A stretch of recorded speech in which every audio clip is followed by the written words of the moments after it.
弟兄姐妹平安，我们一起来今天的敬拜。我们邀请弟兄姐妹起立，我们一起来赞美耶和华是我的力量，是我的拯救，也是我的诗歌。我们要一起从他的喜乐来得着力量。主的喜乐是我力量，你的救恩是我盼望。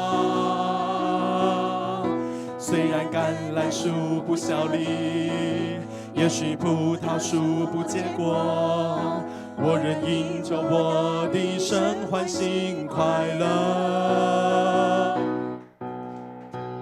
主的喜乐是我力量，你的救恩是我盼望。虽然橄榄树不效力，也许葡萄树不结果，我仍因着我的神欢欣快乐。我要赞美，无论得失或不得失，我要赞美。每天从日出到日落，我心坚定于你，每天赞美不停。我要赞美，跳舞赞美，我要赞美，只有赞美，大声欢呼，你是永远的神君王。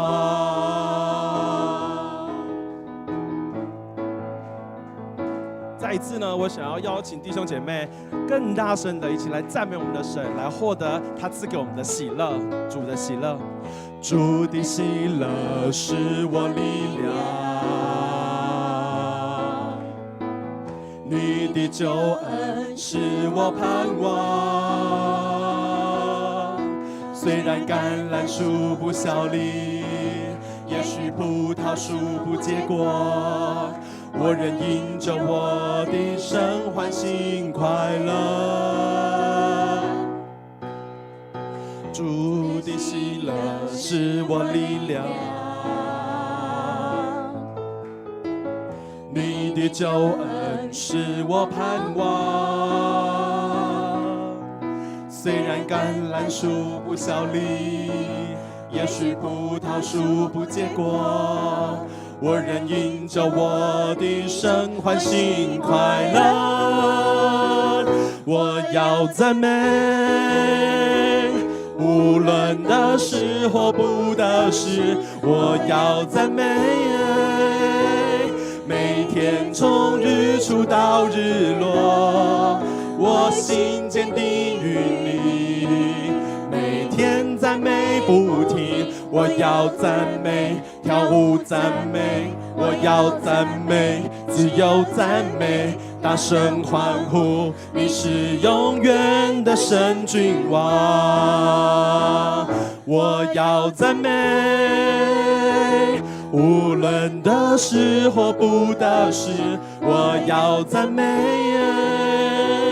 每天从日出到日落，我心坚定于你，每天赞美不停。我要赞美，跳舞赞美，我要赞美，自由赞美，大声欢呼，你是永远的神君王。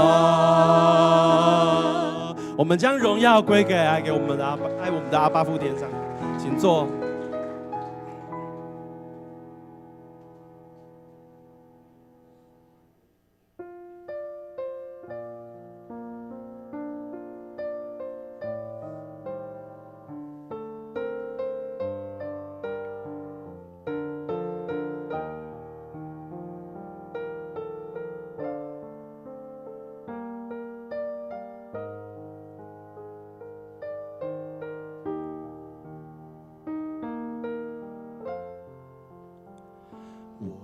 名字刻画在你心中，我的脸孔深印在你眼中，不是因为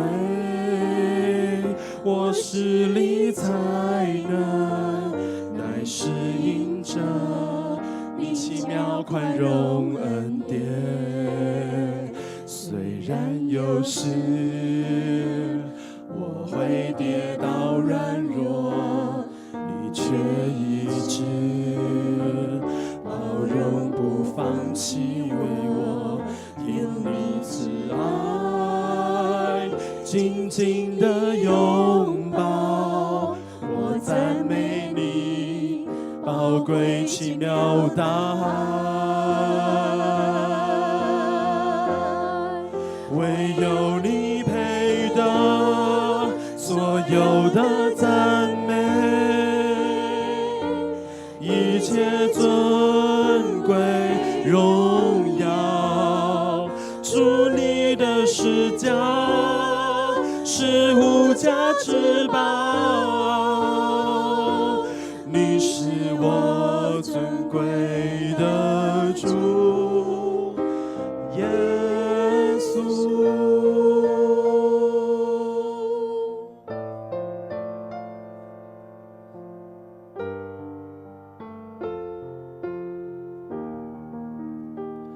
我的名字刻画在你心中，我的脸孔深印在你眼中，不是因为我实力才能，乃是因着你奇妙宽容恩典。虽然有时我会跌倒软弱，你却一直包容不放弃我，用你慈爱紧紧的拥抱，我赞美你宝贵奇妙大爱，唯有你配得所有的赞美，一切尊贵荣耀，主你的施加是无价之宝，你是我尊贵的主，唯有你配得所有的赞美，一切尊贵荣耀，主你的施加是无价之宝，你是我尊贵的主耶稣。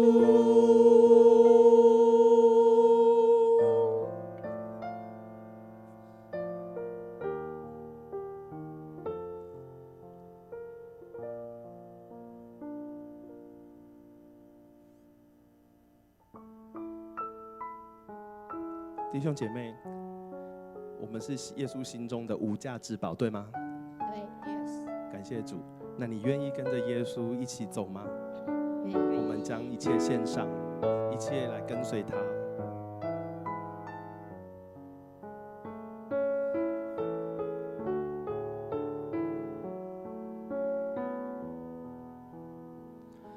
献上生命给最爱的耶稣，完全顺服，完全降服，因你恩典是我得以侍奉你，你的宣召没有怀疑。我的生命献给你，背起十架跟随你，愿你的荣耀彰显在我生命。我的心不要忘记，你如何为我舍命。耶稣，我爱你，喜乐地跟随你。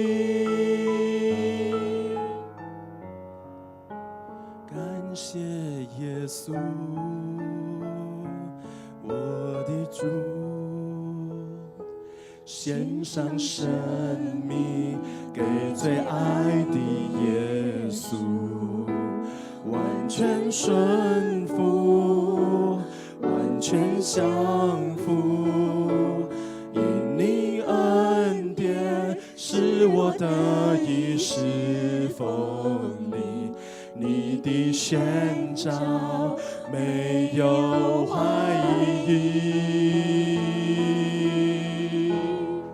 我的生命献给你，背起十架跟随你，愿你的荣耀彰显在我生命。我的心不要忘记，你如何为我舍命。耶稣我爱你，喜乐地跟随你。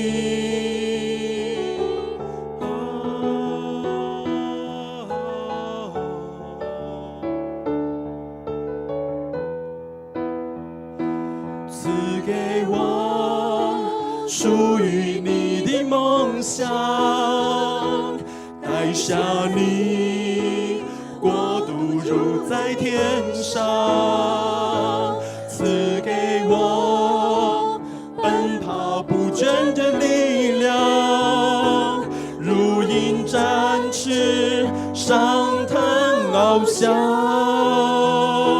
赐给我属于你的梦想，带着你国度如在天上，赐给我奔跑不倦的力量，如鹰展翅上腾翱翔。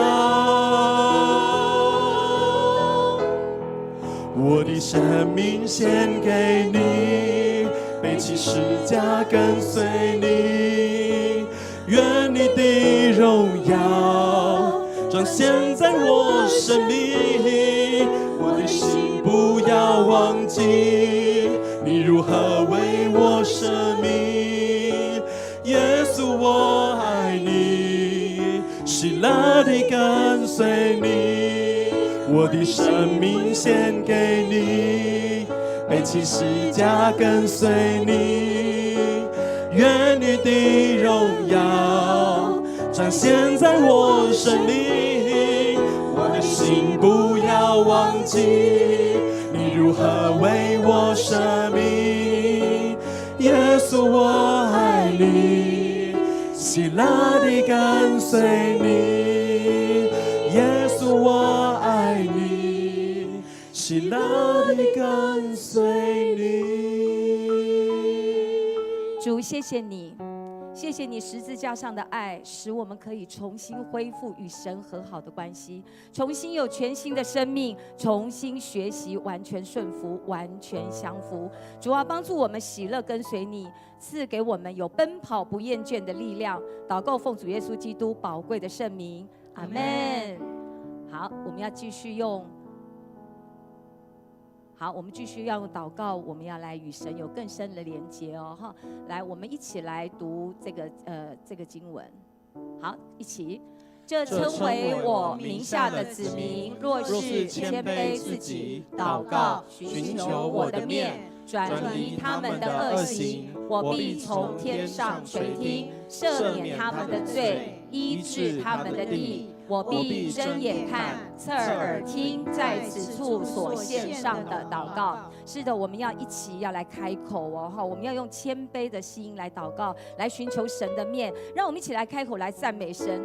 弟兄姐妹，不要忘记，当我们越赞美的时候，我们的心要越得力。我们要来向神起心吐意，我们要把所有我们肉眼看不见的深处的那个黑暗的那个部分，我们都求神来赦免我们的罪。我们一起来开口祷告，来，主是的，我们真的是感谢赞美，我们需要一颗谦卑的心，我们需要用赞美来得保持能力。因为主，当我们越赞美越感激的时候，我们的心就要与你更多的连接。我们相信神，你要来医治我们；我们相信神，你要让我们在你面前起心吐意，看见神你是万有创造的主，看见神你是公义，你是追查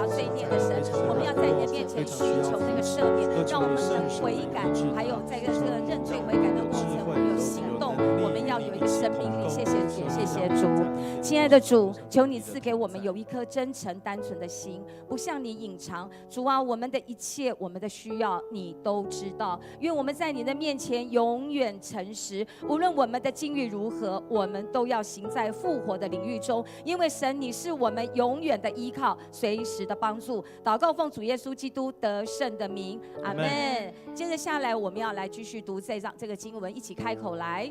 我岂没有吩咐你吗？你当刚强壮胆，不要惧怕，也不要惊惶，因为你无论往哪里去，耶和华你的上帝必与你同在。是的，我们要来，我们要将我们的一切的忧虑要卸给神。各位弟兄姐妹，我们要将一切的忧虑卸给神，这不是口号，而是凭信心要来宣告。我们要将我们的手邀请你，如果你有任何身体不舒服的部位，比如说我现在这个手，这个皮肤很痒，很不舒服，我们就把我们的手按在你的不舒服的地方，凭信心来向神宣告。如果你心里面有一些重担，有一些忧虑，有一些无法饶恕人的，甚至有一些受伤，我也邀请你把你的手放在你的心上，凭信心大声向主宣告。在你的宣告的时候，神就与我们同在。我们一起来开口来祷告。主啊，真的是我们要把我们的一切忧虑卸给你。主，我们要将我们的一切的难处都要卸给你。主，我们忧伤，我们的难处，我们的重担，全然都要卸给你。因为主，你是承担我们一切困难的神，你是承担我们一切软弱的神。因为你知道我们的需要，在我们的内心深处，主，你最知道我们现在需要的帮助是什么。愿我们同心合一的在你的面前来祈求，愿我们同心合一的面前，在你的面前倾心吐意说：主啊，我需要你，我需要你的同在。主，是的，你要为自己的荣耀，在我们这些软弱的器皿上彰显你的作为。我们要借由祷告，凭信心看见神你的医治。主啊，求你在我们的生命的每一个领域来医治我们。我们要全心全意的来信靠你，我们要全然的来赞美你荣美的圣名。主啊，我们相信你是我们的医治和拯救，我们一生的事都在你的命定中。我们要来遵从你，将一切的荣耀都归于你。祷告奉主耶稣基督的圣名，阿们。接着下来，我们要我们一起来读这个经文，以弗所书这个经文，一起来。为要他按着他丰盛的荣耀，借着他的灵，使你们内心的力量刚强起来；又要他使基督因着你们的信住在你们心里，使你们既在爱中生根立基，能够和众圣徒一同明白基督的爱是何等的长阔高深，并知道这爱是超过人的知识所能测度的，为要使你们充满上帝一切的丰盛。阿们。我们要为主日的服事，弟兄姐妹，我们这服事真的是我们知道这场礼拜的主角是谁？上帝。对，是上帝哦，不是我们站在台上的我们都是同工，我们都是神的器皿，所以我们非常需要弟兄姐妹，你们要迫切的为每一场礼拜，要为我们服事的同工要怎样守望祷告，从牧师到长老，到我们的所有的执事，到我们所有的同工敬拜团，都需要你们来守望祷告，阿们吗？所以等一下，请你要开口祷告，好不好？不要默默的哈。好，我们为教会要继续来哦。我们教会目前很欠缺什么？你们看到什么？执事和干事。对，教会这么大，人这么多，服侍的同工精兵要出来，所以我们祈求上帝带领更多的弟兄姐妹愿意怎样委身投入？你愿意吗？要愿意哈，委身投入这件事情很重要，绝对不是长职同工的事情哦哈。好，今年牧区他们在今天跟明天，他们已经要有前往去退休会哦，求神来掌管，有求神的赐给他们平安。我们特别今天要为第九组的弟兄姐妹来祷告。我们的第九组小组长志鹏弟兄志鹏小组长肋骨从楼上摔下来哈，所以我们希望他这个一切都能够平安。最重要的是他6月16号他现在人在大陆哦，所以我们希望他6月16号能够顺利回到我们的当中，回到台湾来治疗哈。好，我们为第九组的组员，我想不只是为第九组的组员，为我们弟兄姐妹在座的每一个人，我们需要有属灵的好胃口，属灵里面要得饱足，要与神怎样建立好的关系，这一件很重要。而且我们要与我们的弟兄姐妹、与我们的家人要怎么样？彼此相爱、和睦、体恤、饶恕，相互以恩慈相待。好，我这时候邀请弟兄姐妹，我们一同开口，大声来祷告，好吗？一起来，主啊，我们真的需要你，在我们是我们教会的头。我们知道我们的很多的时候，我们真的需要你来帮助我们。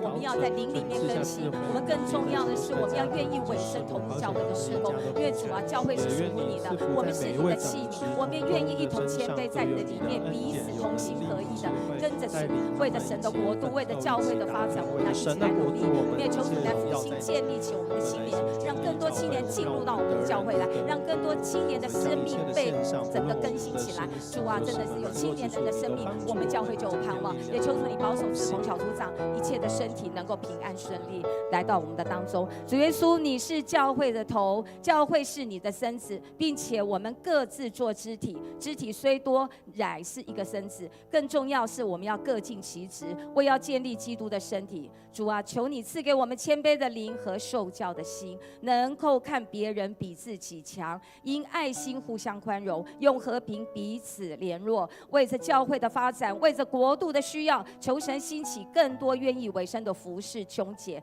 愿意一同奔跑天路的基督精兵。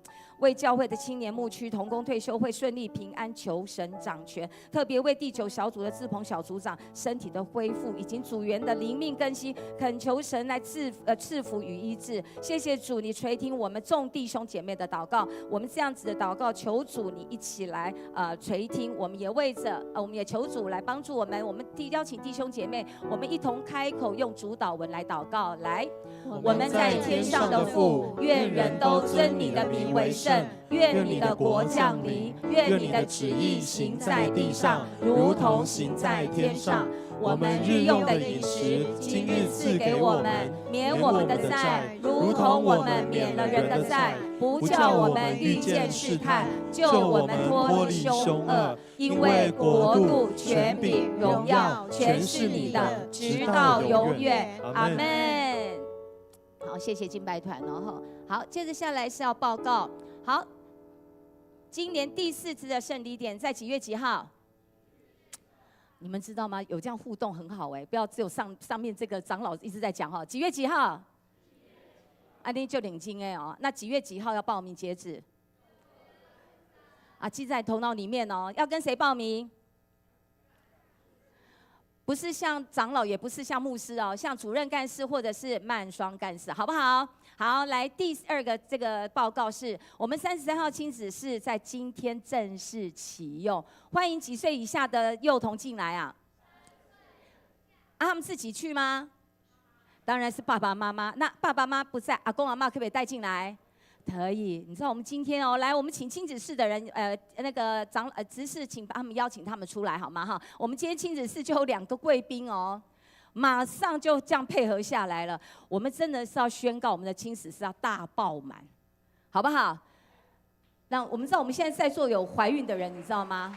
哦，我们佳音也怀孕了，张品也怀孕了，我们都欢迎你们哦，真的是一起来哦，噔噔噔噔噔噔噔噔噔噔噔噔噔噔噔噔噔，我跟你们说，我跟你说。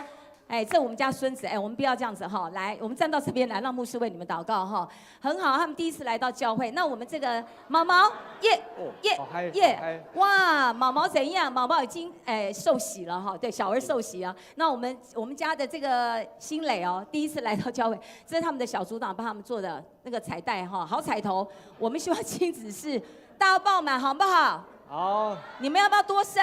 要，一起给生瑞奇，好不好？好，来，我们请牧师来为他们祷告哦。好，那牧师来念一段圣经啊，马太福音第19章的第13节。那时有人带着小孩子来见耶稣，要耶稣给他们按手祷告。门徒就责备那些人。耶稣说：“让小孩子到我这里来，不要阻止他们，因为在天国的正是这样的人啊，所以在天国就是像小孩子这样的人。好，我们一起来为这2位小朋友来祝福。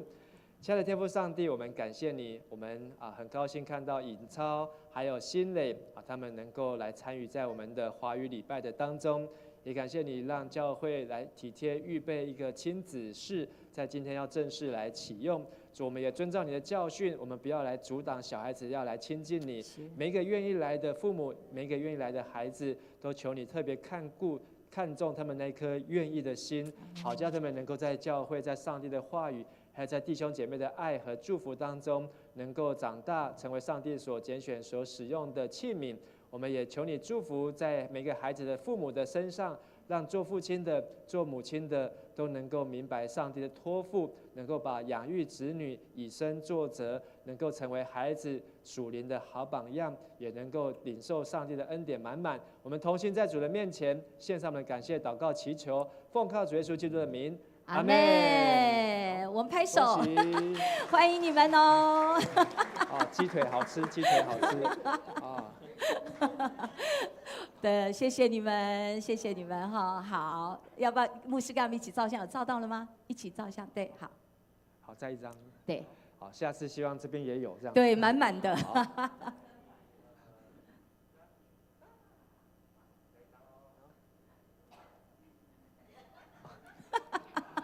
毛毛。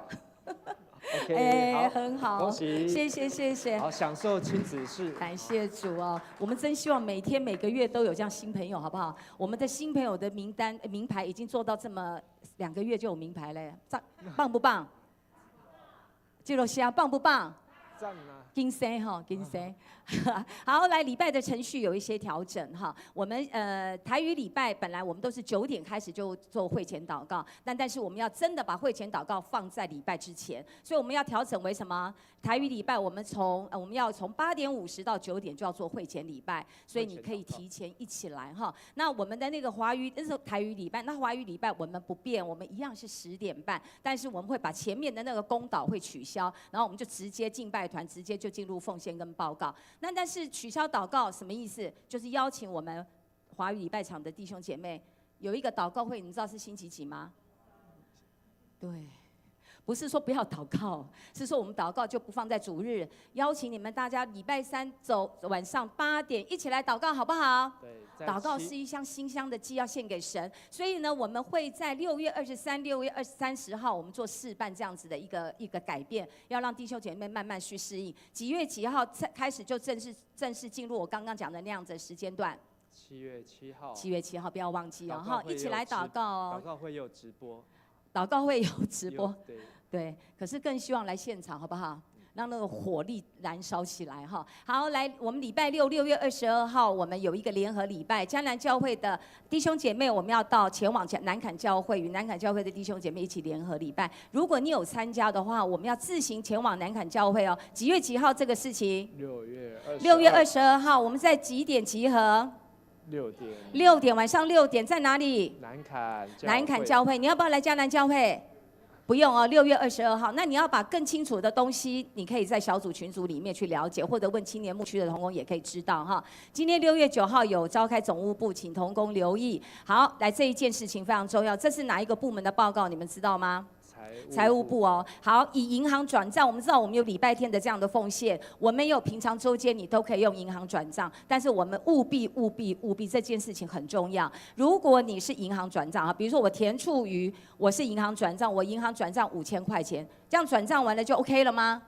不行哦，因为这样子我们李梅干事不知道是田处于，因为他只会看到你的那个信用卡的那个什么后5码12345，他根本不知道这是谁，所以呢，我们要你银行转账完了，你马上要即刻怎样？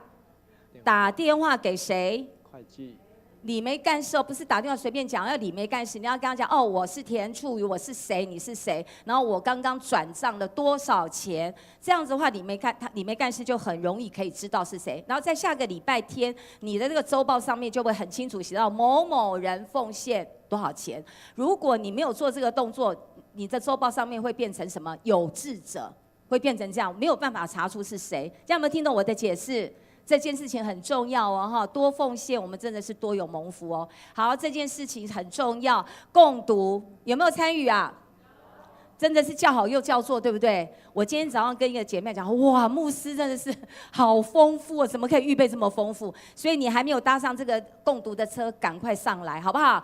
每天晚上几点？8点。是什么场？华语好，每天早上7点什么场？台语对，一定要赶快加入我们的这个圣经共读的列车哦。如果你要更详细的资料，请你看周报的 QR code 里面可以看见。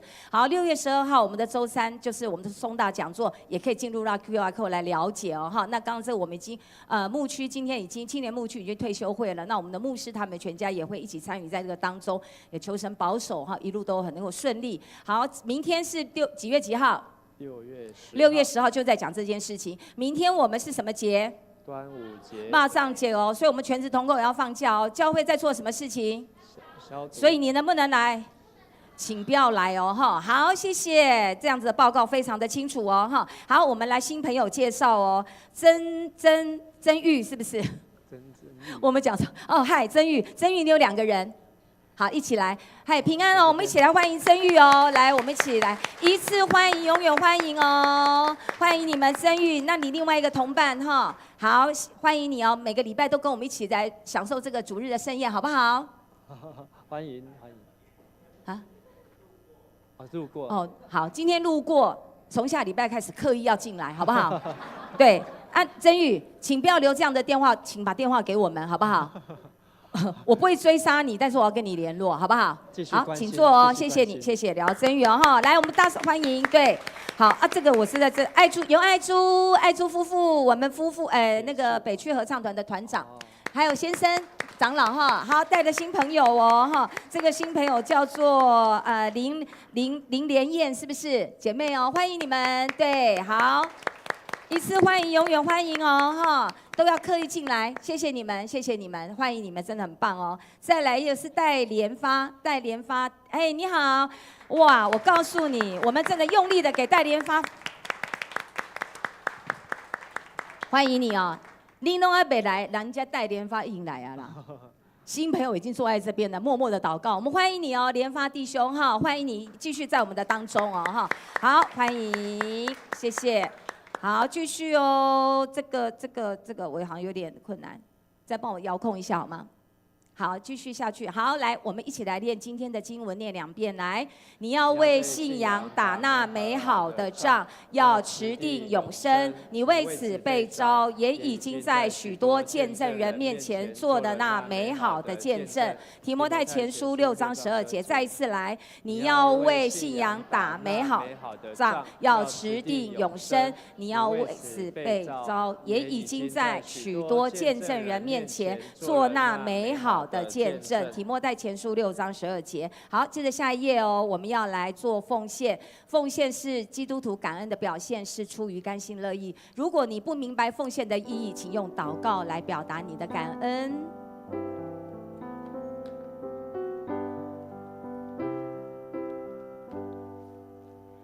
献上感恩的心，为给知觉能生，因他赐下独生子主耶稣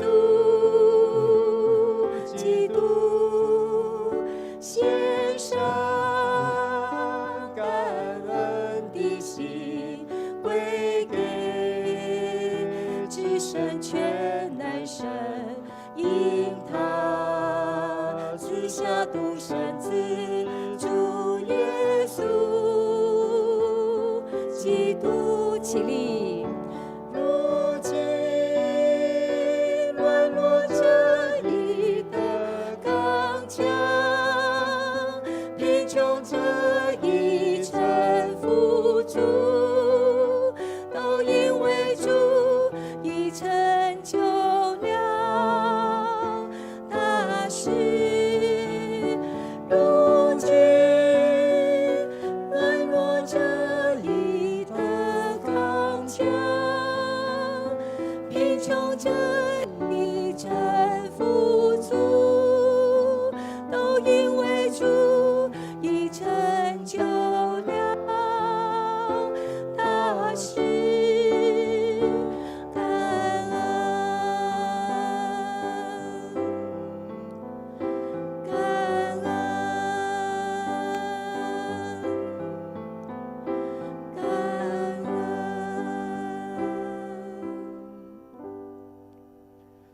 们在天上的阿爸父神，我们感谢你的恩典，带领我们来到你的面前，聆听你的话语。主啊，我们感谢你在我们生命当中成就了许多事，因为你的牺牲、你的宝血，我们得到救赎。主啊，你的恩典实在够我们用。主啊，你真是保守我们在我们的日常生活中得到，在你的恩典下面，我们真的得到许多的满足。我们感谢。主啊，我们也要先求你的国、你的义，累积在天上的财富。主，求你让我们这样知道，我们该这样来做，来成就我们生命中当中的事情。主啊，我们献上我们的时间、金钱跟才能，为主你所用，求主你悦纳。我们这样感谢祷告，都是奉主耶稣的名求。阿们，请坐。好，我们一起要来读今天的经文，是提摩太前书6章11到19节。我来念单数节，弟兄姐妹来念双数节。至于你，你是上帝所重用的人，你要远避这一切，要追求正义、敬虔、信心、爱心、忍耐和温柔。在信仰的竞赛上，要尽力奔跑，为自己赢得永恒的生命，就是为了这个目的。你蒙上帝呼召，在许多证人面前公开宣认了那美好的信仰。其实基督耶稣在庞修、比拉多面前作证时，也同样做过美好的宣认。在赐生命给万物的上帝和这位耶稣面前，我吩咐你，要忠诚无可指责地遵行你所受的命令，直到我们的主耶稣基督显现的那一天。上帝要在时机成熟的时候使他显现。上帝是可受颂赞、独一无二的全能者，万王之王，万主之主。唯有他是不朽不灭的，他住在人所不能靠近的光里，没有人见过他，也没有人能看见他。愿尊贵和永恒的主权都归给他。阿们。对那些今生富足的人，你们要警戒他们，不可骄傲，不要把希望寄托在不可靠的财物上，而要依靠那把万物丰丰富富的赐给我们享受的上帝。要吩咐他们行善，多做好事，慷慨施舍，随时记住。好，我们继续一起来读19节来。这样，他们就是在为自己积存财宝，为将来建立坚固的根基，好叫他们把握住那真正的生命。好，我们要邀请我们的主任牧师陈博士牧师来讲今天的道是管理上帝的家，管理上帝的家。好，各位弟兄姐妹，大家平安。端午节快乐。好，跟你旁边的弟兄姐妹说，端午节快乐。好，端午节要做什么呢？吃粽子。好，粽子不要吃太多啊，会变成肉粽啊。好，但是呢，粽子有一个很有意义的属灵含义。好，就是我们要成为那个粽子头。什么是粽子头呢？肉粽瓜啊，好，就是你那个头上面那个肉粽是一串一串嘛，上面打结那个地方就是粽子头。那个头呢，你把它拿起来之后就怎样？下面就有一串的粽子。所以呢，我们成为那个粽子头，就是上帝给我们的祝福呢，好像那个粽子头一样。好，当我们领受这个祝福，从下面拿到，就是成为上帝满满的祝福。好，所以跟你旁边的弟兄姐妹说，我们不要成为粽子，但是要成为粽子头。我们不要成为粽子，但是我们要成为粽子头啊！好，让上帝透过我们能够福杯满溢啊，能够恩典满满。其实端午节呢很重要，就代表夏天开始了。好，所以明天中午12点，你可以怎么样？去买鸡蛋，好来试试看。好，12点是不是可以站立得起来？好，那虽然那个成功的几率不一定很高，好，但是呢，代表的是好这个夏天好来到，而夏天也是最容易这个长蚊虫啊、炎热啊，因为台湾是属于潮湿的环境和气候。所以很多的食物容易腐败，好，所以也是会很容易这个时候生病。所以我们特别到了夏天，好，要注重我们的身体。冷气现在都有冷气很方便，好，但是可能室内室外的这个温差，还有饮食，还有清洁，还有卫生，好像在南部就会比较有登革热，好，那可能夏天也会有台风，好，所以我们也求主看顾保守我们在夏天的季节当中，好，我们都能够做好家庭身体的保健啊。上个礼拜透过提摩太前书来分享管理上自己的家，好，自己的家有3个要管理，不是只有房子要打扫，而是3个关系。哪3个关系呢？大家一起说：夫妻关系、亲子关系、家庭关系。好，所以上帝给我们的家，从你结婚那一天开始，就是你自己的家，不再是爸爸的，不再是妈妈的，不再是阿公阿嬷的，而是上帝给你的自己的家。所以，如果你已经结了婚，就是代表你有自己的家；还没有结婚，代表你要跟上帝祷告，求上帝也给你能够有自己的家。好，再说一次，除非上帝给我们的是一个单身的，好，没有是要我们成为一个守独身的，好，否则上帝要透过我们的家来把祝福透过我们的家能够传承下去。而这3个关系很重要的就是都要透过管理，透过经营。好，所以结婚前到结婚后，生孩子前到生孩子后，好，在家庭里面到家庭外面，好，跟左右邻舍都要能够有好的关系啊。而今天要透过提摩太前书的最后一章来分享，管理好自己的家。好，下一关要管理是什么家呢？上帝的家。好，要管理上帝的家。好，在牧师要分享以前，我们一起来祷告。慈爱的天父上帝，感谢你带领我们经过了冬天经过了春天，经过了冬天，经过了秋天，我们即将要进入到今年的夏天，也保守我们在夏天要来到的当中，我们都能够有健康的身体，也有洁净的饮食，有好的生活的习惯。也求你透过今天的话，再次对我们来说，让我们听了能够明白，并且能够做上帝的好管家，来管理好上帝的教会。我们这样祷告祈求，奉主耶稣的名，阿们。有一句话说，金钱是万恶之根吗？其实金钱不是，贪财才是。在上帝的家中，好，但不一定都等于自己的家。在教会会不会是我们自己的家？我们说教会是我们的家，可是我们第一个没有睡在教会，第二个我们也没有吃住在教会，好，第三个我们不会真的在教会里面穿睡衣。大家来到教会里面，好，一定还是穿着好漂漂亮亮的衣服，好，整整齐齐来参加教会。好，所以意思也是说，即便在上帝的家，在教会，也不要随随便便把教会当成自己家里面，好，就是可以随便。但是呢，在自己的家却可以成为上帝的家。使徒行传当中，我们看到很多初代的教会都是从哪里开始？都从家里开始，在家中的聚会，在家中的小组。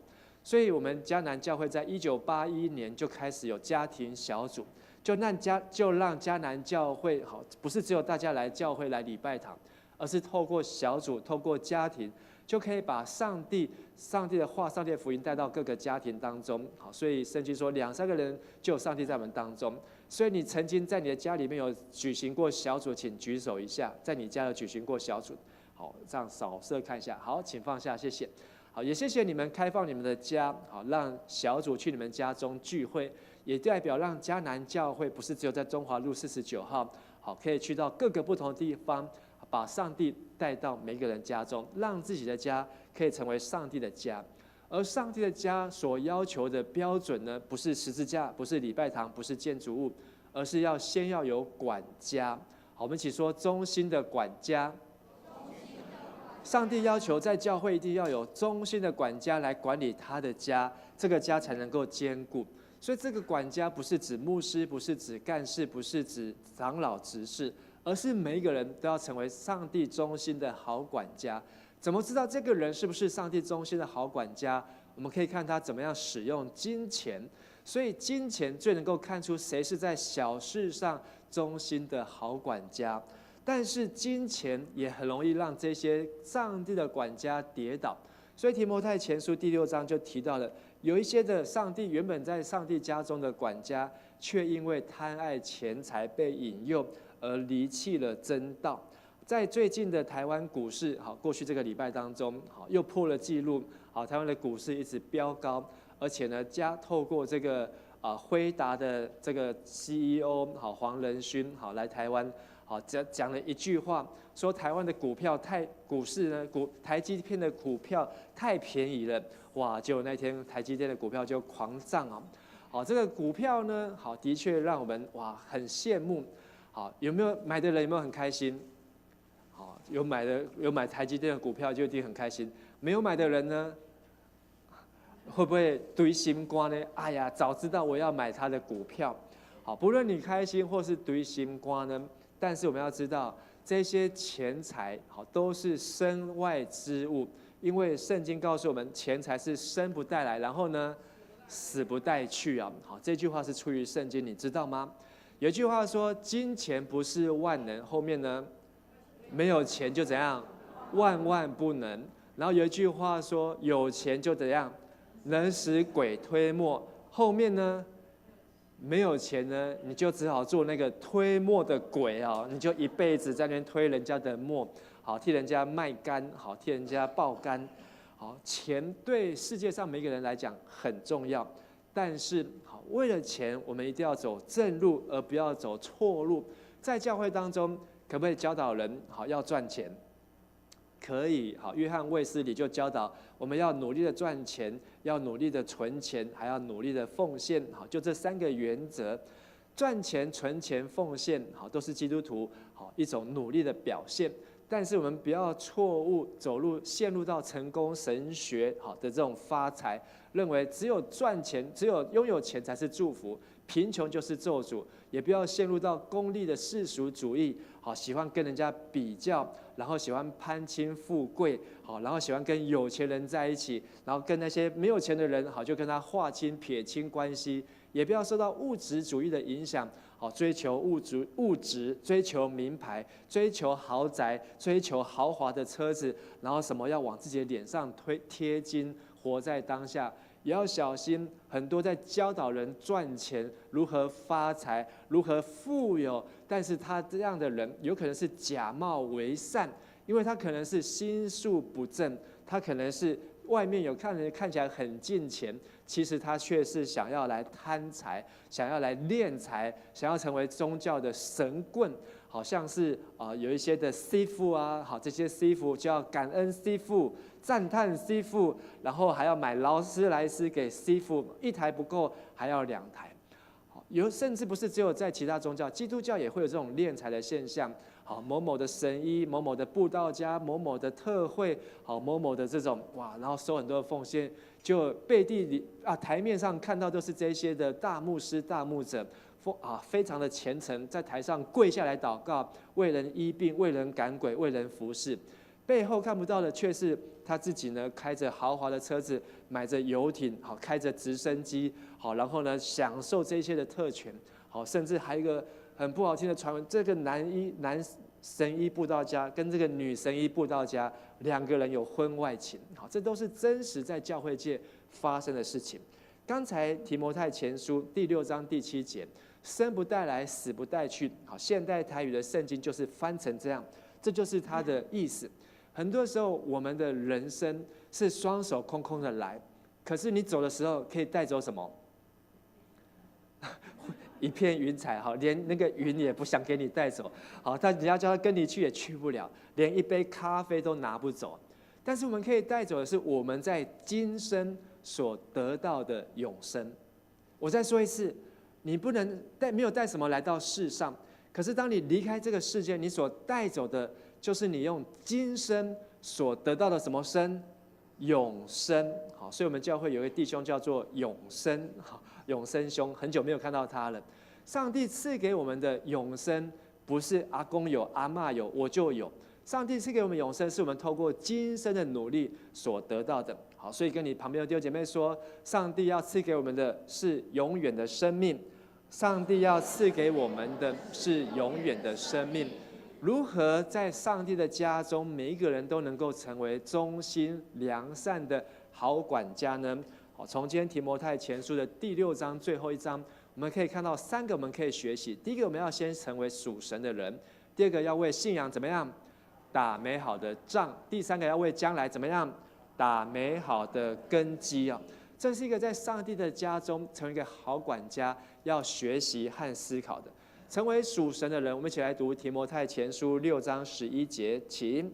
但你这属神的人呐，要逃避这些事，要追求公义、敬虔、信心、爱心、忍耐、温柔。在属神的人有3件事情要学习：要学习防守，要学习进攻，还要学习平衡。防守就是要逃避这些背离信仰的教导，进攻就是要追求刚才讲到这6件事情，而平衡呢，就是要尽力的让它保持平衡。端午节要划什么？有去划的请举手。好，现在你要连去哪边看划龙舟都不晓得。以前小时候是每条河都可以看到，到处都有人在划龙舟。好，那所以我现在可能也再讲一些我小时候的印象。划龙舟，你要追求什么？夺标嘛。好，就是在那个几百公尺的后面呢，就有一个旗子在那边等你。在这艘龙舟上面，大家就要1、2划，1、2划，然后前面的人那个就要怎样？就要打鼓啊，以前那个鼓可能不一样，现在我们教会有这个太鼓啊，他就要打那个鼓的口号，每一个就听这个鼓的声音，然后就要动作一致，左右均衡，如果左右不一样的话，它就是只有在原地打转而已，不能前进，要配合那个速度和那个节奏，这个就是进攻。但是呢，防守的时候呢，却是另外一边，另外一边也在跟你比赛。划龙舟有没有看过是自己一条龙舟在划？至少也是两条龙舟在那边划，这样才能够比赛，看谁可以先拿到夺标。所以防守的一方呢，他们也要注意，他如果划得比我们快的时候呢，我们就要更加的努力，而且不要让它划到我们的前面。而且如果讲究的话，你那个划水那个水的波浪，都会造成我们的阻力而影响，也要去防守。而我们在教会里面成为一个属神的人，好像在做这样的运动的比赛，或是看这样的竞赛，像现在是 NBA 的季后赛，已经打到了东西区的总冠军，现在是最后的总冠军。明天早上8点，就有这个第2场的比赛。所以你都知道牧师很关心但是呢，牧师也只有能够关心到这里，都只能够看结果，因为也不但是呢，在这 NBA 的比赛当中，是不是有一方要进攻，另外有一方要怎样防守？哪一方是进攻呢？拿到球的那一方。防守呢？拿不到球的那一方。所以我们就是在进攻、防守、进攻、防守当中做转换。在我们的成为一个属神的人，好像上帝也给我们拿到一颗球。有时候我们没有拿到球的时候，我们就要防守。要防守提摩太前书前面所说的，要避免自高自大，要避免一无所知，要避免好争辩，避免舌战，避免假敬虔，避免贪财。就是当我们的人生处在一个逆境、试验、挑战、困难，当我们处在一个没有那么顺利的时刻，好像球不在我们身上，我们不能够操控的时候，但是我们要逃避，要防守这些事情。但是当我们处于一个顺境，我们好像今天天气很好接下来这个月要用的钱都够用然后接下来我们现在身体也不错然后呢我们都起得来，吃得饱，睡得下也不用看医生。当我们活在一个顺境的时候，我们就要怎样？要进攻，要追求什么呢？追求公义，追求敬虔，追求信心，追求爱心，追求忍耐，追求温柔。这就是一个属神的人，好像参加了一场比赛，参加了一场竞赛。当你不论得时或不得时，我们要知道要如何的去避免，也要知道我们要如何的去追求。因为透过防守，透过进攻，才能够让我们保持平衡。而平衡是什么呢？我们来读提摩太前书1章8节：律法原是好的，只要人用得合宜。律法的另外一头就是恩典，恩典不是律法。恩典是上帝无条件，他没有任何的理由和原因，所以恩典很容易让我们感受到上帝的爱。但是律法呢，就是非常的严格，你必须要先做到这样，你才能够那样，你没有做到这样，你就会变成怎样。所以常常就是法理情，或是什么情理法。所以一端的极端就是律法主义，但是另外的一端就是恩典主义。可不可以什么事情都讲究恩典？什么事情都讲恩典代表什么？什么事情都不管律法，不管律法怎么说都不用考虑，恩典最大。好，所以就算你偷拐抢骗、作奸犯科，来到这边，好，通通无条件的接纳你、爱你。但真的是这样子吗？耶稣曾经面对一个犯奸淫的妇人，但是按照律法，他是可以当场被人家用石头给打死。可是耶稣把他带到律法和恩典的中间的平衡。耶稣也没有说不行，好，不能打他，我要救他，你们不能打他，好，然后通通放他走。不是，耶稣只用了一句话：你们当中谁没有罪，谁就可以先用石头来打死他。结果没有一个人先动手，好，因为每个人都知道自己有罪。所以耶稣后来有没有教导他说：没有人定你的罪，我也不定你的罪，你可以平安的回去，只是怎么样，不要再犯罪。所以耶稣找到一个平衡，律法原是好的，只要人使用合宜。罗马书8章28节，我们一起来念：万事互相效力，叫爱神的人得益处。所以我们要学习明白，我们活在恩典当中，但是我们也要来明白律法，不要只有领受上帝的恩典，却不明白上帝的律法，然后一天到晚都在践踏上帝的律法，然后要一直跟上帝讨恩典。而同样的，信心和行为也是，我们要有信心，也要注重行为。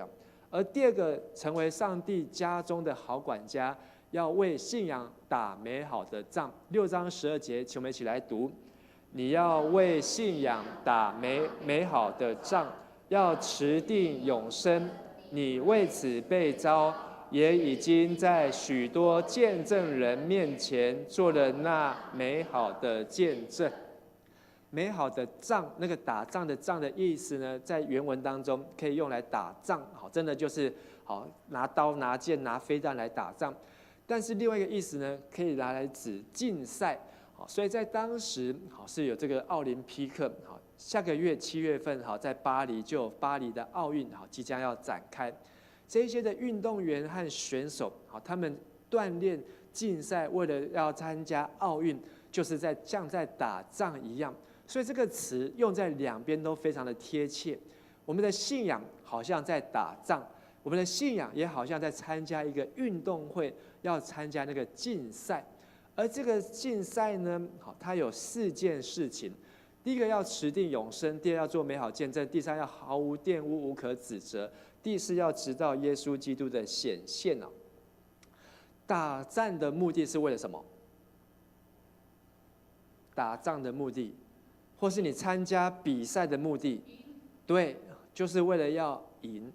如果打这个仗打下去，参加这个比赛比得下去，最后没有赢，那就是什么？那就是输了。所以在这个信仰的战，请问什么是赢？我们打信仰的仗或是信仰的比赛，我们的最后的终点，那个奖牌或是那个胜利是什么呢？第4点，就是耶稣基督显现的那一天。所以我们打这场仗，不是从我受洗之后、决志之后开始打，然后打到我受洗之后就不用再打，不是，是打到耶稣基督显现的那一天才叫做赢。所以在耶稣显现的那一天，你还是不是一个基督徒？如果是，你就赢了。但是如果耶稣还没有来，你就先放弃了基督的这个信仰，你就已经输了，你就输去了这一场仗，你就输去了这一场的竞赛。而在这竞赛当中，我们要怎么样才能够赢呢？也不是只有保持信仰，还要做见证，还要无可指责。所以这是一个不容易的路。腓立比书1章21节，保罗说：我活着就是基督，我死了就怎样？就有益处。这句话的意思就是，我活着也好，死着也好，耶稣都在我的生命当中，使用我的人生，能够成为最大的胜利。耶稣在我的生命当中得到最大的胜利。好，我们一起说：耶稣在我的人生得到最大的胜利。耶稣在我的人生得到最大的胜利。我来介绍3位好信心的英雄。好，第一位，你看到照片，有没有人可以直接叫出他的名字？马先生，马雅各。好，马雅各他是一个博士，也是一个医师，好，他是在英国的伯明翰医院啊，好，他是一个伯明翰大学的毕业的博士。好，在当时英国是全世界最强的国家，好，那时候美国还没有到现在那么强。英国最强的这个城市呢，好，然后呢最强的医生，可是他却放弃他优渥的收入条件。好，他可以在那边开业，他绝对可以在英国买豪宅。好，那时候英国都已经有车子了，买豪车，他没有，他放弃搭船来到了台湾。他在1865年的5月份，好，来到了台湾，好，在高雄的打狗，好，登岸。然后那一年他几岁呢？29岁。好，我们在座有没有人是29岁？好，举手一下。啊，家军你没有举手。好，有举手，谢谢。好，在这个这么年轻的时候呢，一个高学历、高学位、高收入的医生。居然跑来一个充满了好这个痢疾，好，那个时候台湾非常的落后。你不要想说那时候台湾跟现在台湾一样，那时候台湾好根本还没有发展发达，还在清朝的时期，而且台湾的医药呢，通通是汉医，好，吃汉油，好，然后呢，好，然后也没有读书，好，然后呢，大家也很多人没有钱穿鞋子。好，读书人都要去中国读书啊！好，台湾好都是私塾，好私塾，可是他却把上帝的爱到这个地方。马雅各在台湾只有待了7年，好，因为他的身体经不起台湾这个环境。好，刚才说端午节，好，每年端午节可能就是马雅各非常痛苦的时候，不是吃肉粽，而是他知道这个夏天那时候台湾又没有冷气，他们住的地方晚上也没有电风扇。好，然后他又蚊子多、苍蝇多，在这样的环境当中，好，一天到晚又没有冰箱，东西很快就坏掉，好，所以呢，常常肚子好下痢，好，所以呢，他的身体7年他就受不了，好，必须要回去养病，甚至是他的妻子、他的太太先倒下去，先送回去英国，所以这对夫妻非常的辛苦，在台湾打拼了7年，可是呢，他有2个儿子。也都现身成为这个医师来传福音啊！特别他的小儿子也是小马雅各，又回到台湾，在新楼医院继续在台湾服务了22年啊！所以这一对的父子，好，加起来前后在台湾奉献贡献了29年以上，好，因为他的大哥是去到中国大陆，好，去那边奉献，所以这对父子他们好用医疗传道。另外这一位呢，也姓马，有没有人知道他是谁？马偕，跟我们看到的马偕很不一样，因为他的胡子怎么样？胡子怎么少了那么多？还看到他的下巴。好，通常我们是看不到马偕的嘴巴哦。好，这张你可以看到马偕他的嘴巴，看到他的鼻子、人中，还可以看到他的下巴。好，但是我们通常看到马偕那个胡子都已经长到这边来，好，很长。好，所以这是他很年轻，1872年来的时候几岁？更年轻，28岁，他已经拿到了加拿大的大学，还有呢，在这个美国的硕士，然后呢，这个苏格兰的好博士啊，好，所以他已经也是一个高材生、研究生，好，然后他上知天文，下晓地理啊，好，他懂很多的东西，而且他还会种东西。他在台湾呢服侍了29年啊。娶了台湾的人当媳妇，然后他生的孩子也在台湾供台义一起长大。他的付出，他的服侍，还有他全家人，从管理自己的家到管理上帝的家，他们都为信仰打那美好的仗，持定那天上的永生啊。第3位不姓马，他姓巴，好，他是谁呢？巴克里，好，今天在台南长隆酒店，好，雅静姐的故乡，好，就有一个巴克里公园，好，那是1万公顷的公园。那个公园呢，比大安森林公园还要大，而且那个公园呢，还得到国际的奖项啊。所以下次如果你有机会去玩，刚好住在长隆桂冠酒店呢，你一定要去看一下这个巴克里的公园。好，为什么要设这么大的公园呢？就是纪念巴克里在台南市的贡献啊，很多。好，他对台南有很大的贡献，对台湾有很大的贡献，包括台南神学院，还有我们今天的台语圣经。是巴克里牧师在1933年，好，他把台语的旧约、新约全部都翻译完成。那时候台湾好有话无字，什么意思？咱讲台语，但是我们没有台语的字可以念，所以他找到一个方法，就是用罗马拼音白话字北为哩，把台语标音下来。所以我们看到这个罗马拼音，我们就会念台语。所以今天牧师讲台语，好，也是看北为哩，看台语圣经，好，这样学习讲台语。他是1875年来台湾的时候更年轻，只有26岁。可是他足足在台湾奉献了60年，到他死的时候。好，他死的时候没有像马偕葬在台湾，他的遗体被送回去苏格兰哦，他的故乡，好，格拉斯哥。但是呢，这些人他们都是同样宣告这句话：当他活着的时候，就是耶稣基督的大使者；而他死了之后呢，他是他人生最大的益处啊。所以这些人虽然他们早就已经死了很久，可是今天你提到这些人，讲到他们的故事，就好像他们就活在我们的当中一样，就好像耶稣基督就是使用他们，就好像我们看到的保罗、提摩太就在我们的中间一样，因为他们为信仰打那美好的仗，持定永生，做美好的见证，无可指责。他们的到今天几乎没有找到留下一个被人家挑三拣四的地方，我觉得这是太了不起的地方了。好，今天的牧师也好，今天的长老也好，很多可能都会被人家用放大镜来检视。可是这些的宣教师们，他们在这边全时间的服侍，甚至当有人在他身上泼大便的时候，他们都没有生气，没有把大便再泼回去。如果是人家在我身上泼大便，我可能就先跑去抱他一下哈，至少把这大便也还给你。可是呢，他们马偕被他泼大便的时候，他怎么说？说阿伯啊，你这个破伫我的心上啊，伤无彩啊，应该摕去压菜哦，因为你摕去压菜，迄个菜阁会大长。你压伫我的心上啊，我不会大长啊啦，好，我不会再长高了。意思就是说，这个大便拿去堆肥，好种菜，菜还会长高。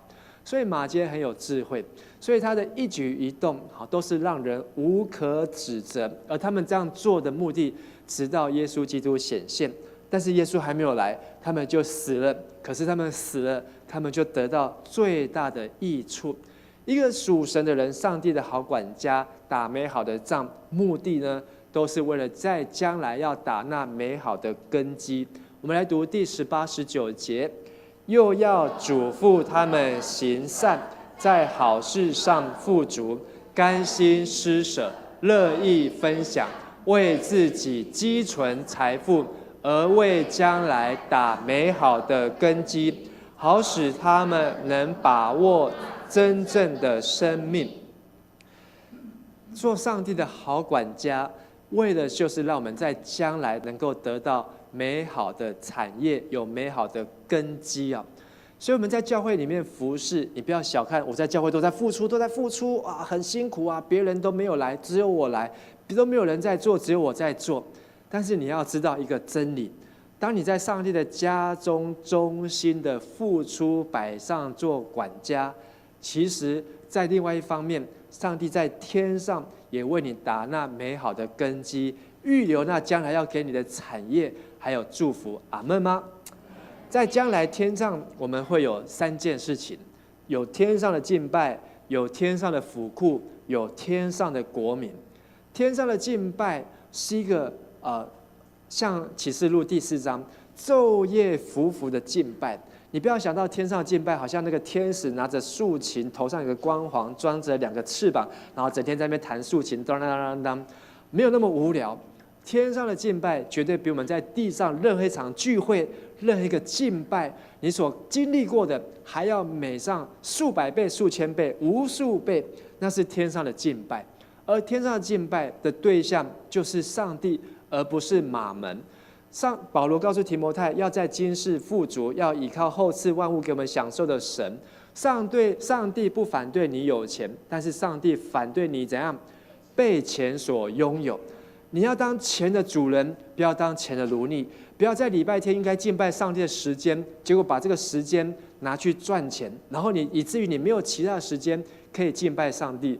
牧师不是严格到说礼拜天你都一定不能够赚钱，有时候必须要执勤，有时候要出差，有的时候是当医生，有时候当护士，他必须要在他的 duty 上面 on call。但是相对的，我们也可以用线上的直播，我们也可以看录影的以前都是重播录影，现在我们有直播，现在我们还可以不是只有看我们自己教会，更多。但是我们要认定的是属灵的家，我们要把上帝摆在第一位，而不要把钱摆在第一位。跟你旁边的弟兄姐妹说，不要把钱摆在第一位，要把上帝放在第一位。很多东西都可以用钱来买，但是什么东西不能用钱来买？你的婚姻、你的孩子、你的健康，你投出来那个神圣的一票都不能够用钱来买。如果选举可以用钱来买，会发生什么事情？他用钱买到你的选票，等他选上之后，他就怎样？加倍奉还啊！我花多少钱去买你这张票？好，这么多的票，我就要加倍的拿回来。怎么拿回来？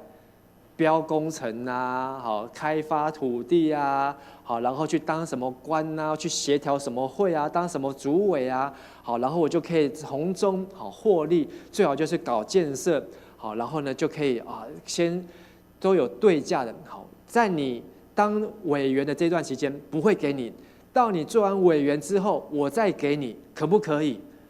可以呀，好，我就认真的做，反正你都查不到。等我下台之后，你再给我，然后呢，那时候死无对证，好，你要告我也告不成，好，这都是将来的事情。但是如果我们的民主是以金钱得到的民主，都是假民主。我们的婚姻，好，用条件的，好，要陪老公陪老婆多少钱，孩子要来看阿公阿嬷要给你多少钱，好，然后呢，什么都用钱来衡量的时候，那样我们都不是在敬拜上帝，都是在敬拜马门。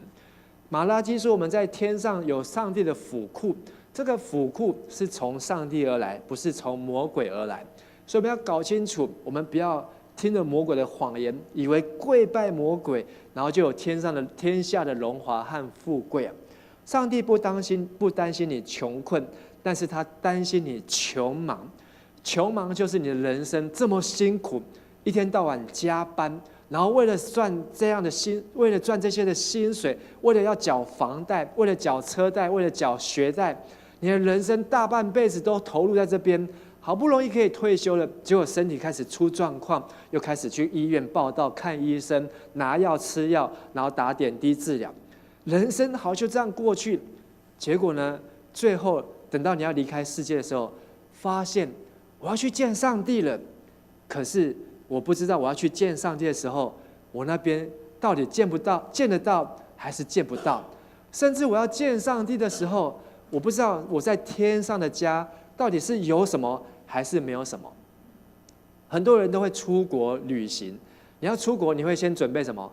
行李嘛，而且要看我要去几天，就准备这个行李箱是要大中小，24寸、22寸、18寸，好，然后各样的 size 都有。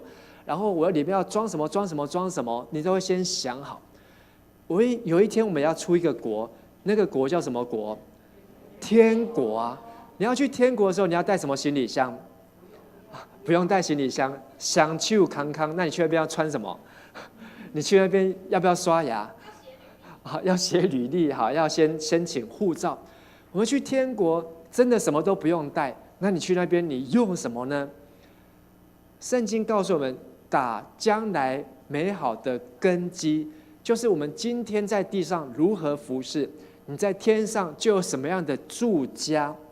所以我相信一个真理，我们要去的天上的家，每个人的家是不一样的家。我不知道长什么样子，但是可能大小不一样，可能是环境不一样，而这个家取决于你在这地上你如何尽心竭力哦，尽心竭力。如果我们每一个人大家都不用努力，结果我们去到天上，大家都住一样的，用一样的，享受一样的。可能有人会抱怨不公平，的确，耶稣也说，有一个是早上9点就来上班，有一个是下午4点前结束1个小时才来上班，最后每个人都拿到一个同样的一银子的工价，这是上帝的决定。但是上帝也按照他给我们的应许，做工的得工价，而且要为自己打美好的根基。所以你今天的努力，只不过你将来天上房子的地基，那个房子的地基。而上帝要在天上给你的房子，好，我们可以用我们的创意去想象，绝对是你今天在世上住过最好的房子，更加的好上无数倍，好，无数倍。而上帝要我们成为天上的国民，就是从今生做起。所以永恒的生命是从我们的今天活着的时候就要认真来努力。人若赚得全世界，却赔上自己的生命，全世界没有办法得到任何的益处。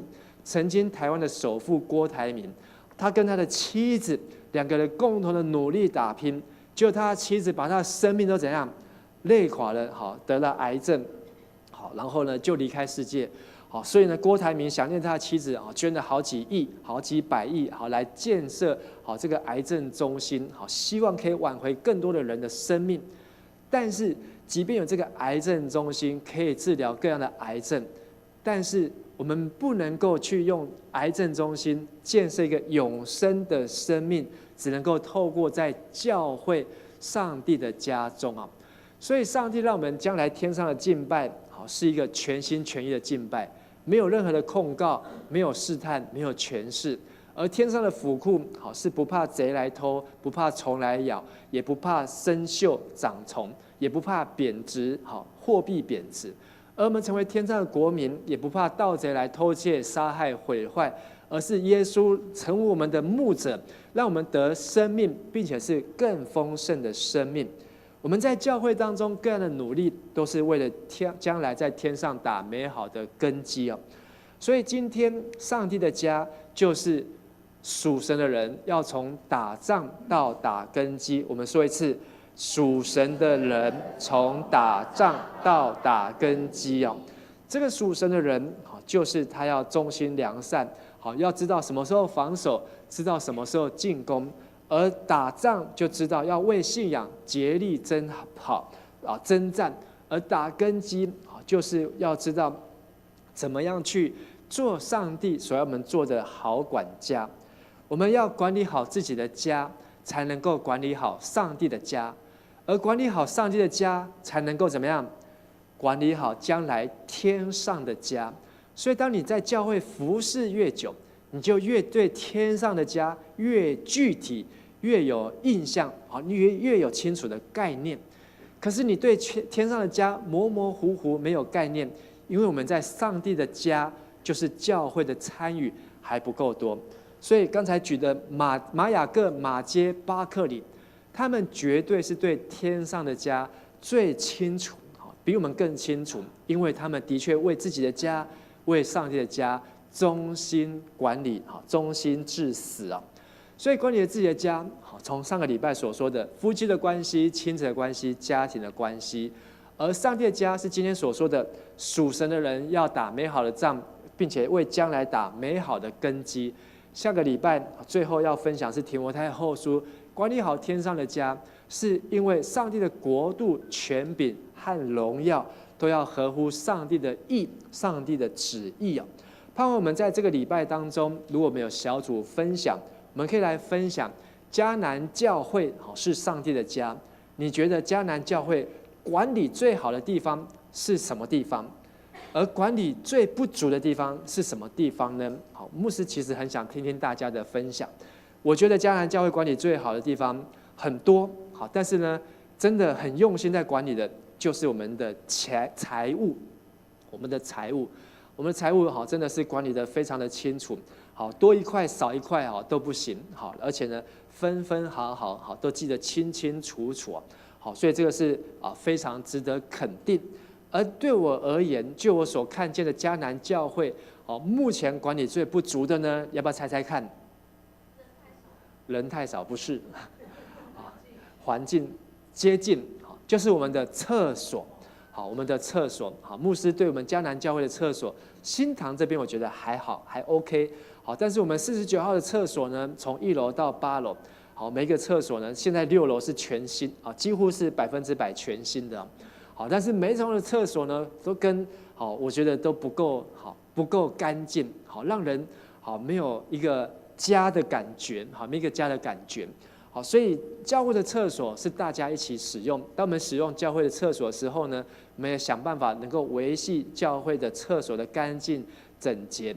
好，然后呢，使用完好，尽量保持它的清洁。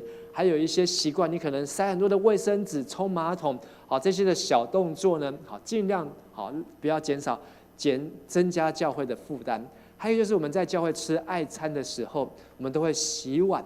洗的碗那些厨余，好，尽量都先把它倒干净之后再去洗，好，不会让那个洗碗槽有那么多的菜渣，那么多的那个厨余在那个地方，清理的人也很难清理，而且容易这个污垢在那个地方，好，这些都是小地方，但是因为我们把它当成是自己的家，我们就会愿意卷起袖子，好，去维持它的干净，哪怕是地上的一个垃圾。门口的一个纸屑，因为这是我们的家中，我们不会视而不见。而我们在小组当中也可以分享，为信仰打美好的仗有4件事情。这4件事情，你觉得自己有哪些要努力的？而我们要为我们上帝的家，还有上帝家里的人来祷告。好，就是求主让我们都能够成为属神的人，并且好在上帝的家中一起来打美好的仗，也打那美好的根基。特别为还没有进入上帝家中的人，也就是还没有受洗的人，我们为他们来祷告，求上帝使用我们，能够成为美好的见证，分享给人，使用我们的生命能够把这个福音好消息带给人。我们一起要用这首诗歌来回应，求上帝使用我们，愿我们每一个人都能够成为上帝家中的好管家。邀请我们从座位上站立起来，我们一起用这首诗歌来回应。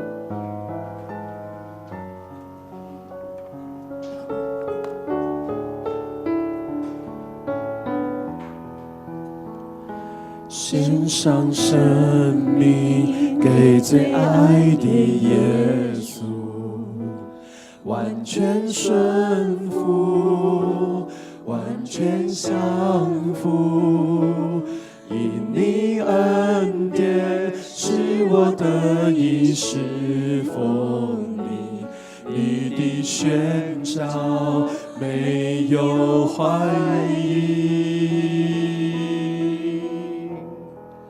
我的生命献给你，背起十架跟随你，愿你的荣耀彰显在我生命。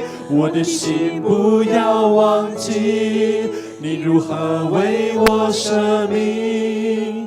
耶稣我爱你，喜乐地跟随你。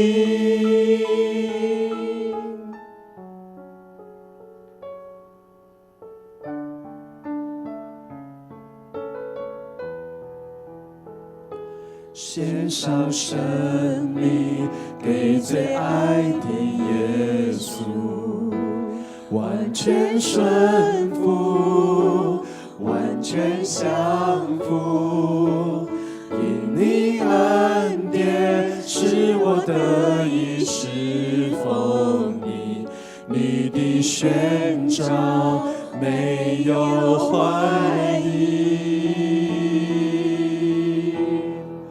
我的生命献给你，背起十架跟随你，愿你的荣耀彰显在我生命。我的心不要忘记，你如何为我舍命。耶稣我爱你，喜乐地跟随你。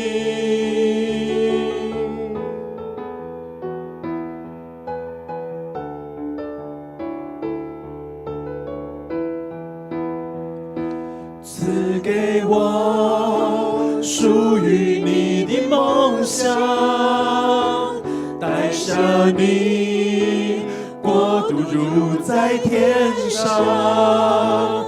赐给我奔跑不倦的力量，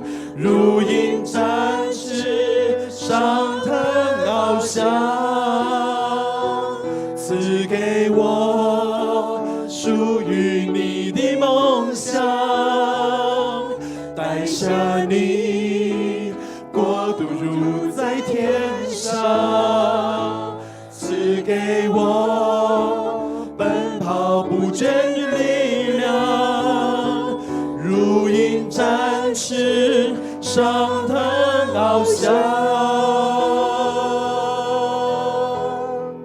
我的生命献给你，我的十架跟随你，愿你的荣耀彰显在我生命。我的心不要忘记你如何为我舍命。